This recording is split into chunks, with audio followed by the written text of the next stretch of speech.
HiRoomNow.com. I'm Dr. Rachel Tate from West Palm Beach, Florida, and I am joined by Dr. Catherine Blakewell from Utah, and we are currently in San Diego, California for ACR 2023. So we just did a great update, which we really want you to watch, on the treatment options and updates from ACR 2023 for our SpA patients. But now we're going to highlight something that is your passion and something you've done research in, which is imaging for our SpA patients. So tell me a little bit, Catherine, about what we're talking about today. Thank you, and thank you for having me. This truly is my favorite topic in the world. If you're going to say imaging and spondyloarthritis, I will be there front row with my pen out. So this has been a great meeting. I want to highlight a couple different speakers first. So Dr. Alexis Ogden out of UPenn. First, she gave us a fabulous review course lecture on the spondyloarthropathies, and then she and several others put together pearls and pitfalls in diagnosing non-radiographic axial SpA, which can be kind of a black box still for a lot of people out in clinical practice. She talked to us about the differential diagnosis of non-radiographic SpA, and I think it's important for us in this nebulous realm of MRI findings to bear in mind that there are things that can trick us. And two of the most important that she highlighted, in addition to things like degenerative disease, were DISH, or that diffuse idiopathic skeletal hyperostosis, always a mouthful. Yes. And there is an update to the guidelines on that says, we used to say, you know, if the DISH doesn't affect the SI joints. But now we know that it does. So this is an update for all of us. Unfortunately, that differentiator is not real, because you can get enthesophytes, bony bridging, hyperostosis in the SI joints with DISH. And so we want to sort of help differentiate that from our patients with spondyloarthritis. That's fascinating. Isn't it, though? We need to be aware of that. That's an ACR best for me. Thank you. Yeah. I know. It really caught my eye and ear. Another differentiating thing that we have to bear in mind is the osteitis condensans ilii.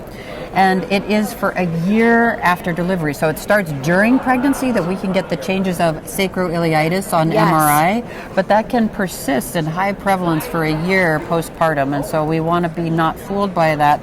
You can still get the MRI in certain circumstances, but you really unfortunately can't start to trust it in that sense for the inflammatory bone marrow edema changes for up to a year postpartum. Yes. Do you watch those patients then closely? I mean, are you checking that imaging that early?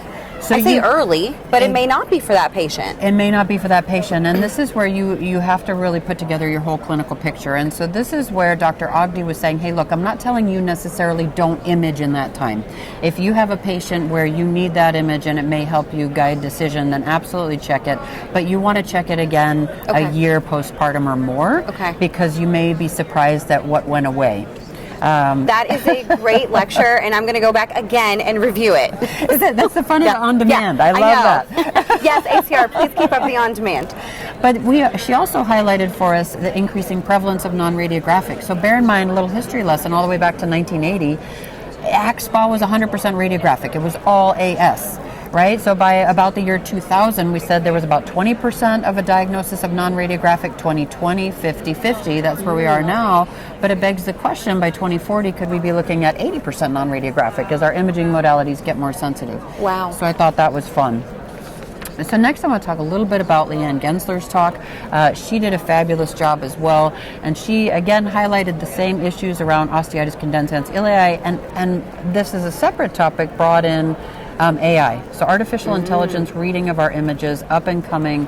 And she showed us a study where AI, now the gold standard were our most trained musculoskeletal radiologists looking at sacroiliac joint MRIs, and compared that to the AI read for inflammatory and structural changes, and showed us that AI did really pretty well. Wow. So it's not 100%, it's not to the level of the gold standard of the MSK radiologist, but stay tuned on that, because I think we're going to see more and more integration of that in clinical care. And remember, in those instances where our MRI is equivocal, that a low-dose CT can help us differentiate those structural changes. That's huge. I thought so, too. So very last thing I want to leave you with, and I know I'm going long. No, you're perfect. I could sit and listen to you all day. You're so sweet. It's true. This is my fun stuff. So let's talk ultrasound and enthesitis. I will mention one abstract. So this was by Maria Antonia D'Agostino, Mata, as we lovingly call her, from the Ultimate Trial. So this is abstract number 2243. She showed us in this trial, so this was the primary trial was already released, looking at secukinumab treatment in psoriatic arthritis patients with a primary outcome of the gloss or the synovitis score by ultrasound. It was a positive trial. But in this abstract, it correlated side by side the SPARC, or a clinical enthesitis index, next to an ultrasonographic index, and unfortunately there was poor correlation, which for me highlights the importance of ultrasound. That the clinical enthesitis, we're measuring tenderness, but tenderness is not always inflammation. You're right. And so that discrepancy, I think, underscores the importance of both forms of evaluation. And I will leave you last again with a more to come. Let's talk next year about the DUET trial. So this is the diagnostic ultrasound enthesitis tool. This is a work by Grappa, led by Lihi Ader, Sibel Iden, and Gurjeet Kali. And they have enrolled, it's 17 different sites, 8 different countries. These are ultrasound experts in psoriatic arthritis, comparing psoriatic arthritis, psoriasis without arthralgias, and healthy controls with osteoarthritis, fibromyalgia, and asking the question, can we develop an ultrasonographic diagnostic tool for patients with psoriatic arthritis? And so all of the ultrasound data, it's finished enrolling, it's being analyzed. We will have more on that next year. I'll just leave you with this little tidbit, which is that 63% of the patients in the clinical trial for psoriatic arthritis had their therapy changed as a result of going through that systematic ultrasound examination. And so I think that highlights the importance of looking at ultrasound in this way. Absolutely. Well, I'm an ultrasound aficionado like you are, so I really appreciate it. And we are going to touch base on this next year for imaging and all things Spondy and all things PSA. So I really appreciate you. Thank you so much, Dr. Blakewell, for being here. And stay tuned to RoomNow.com for more from San Diego for ACR 2023.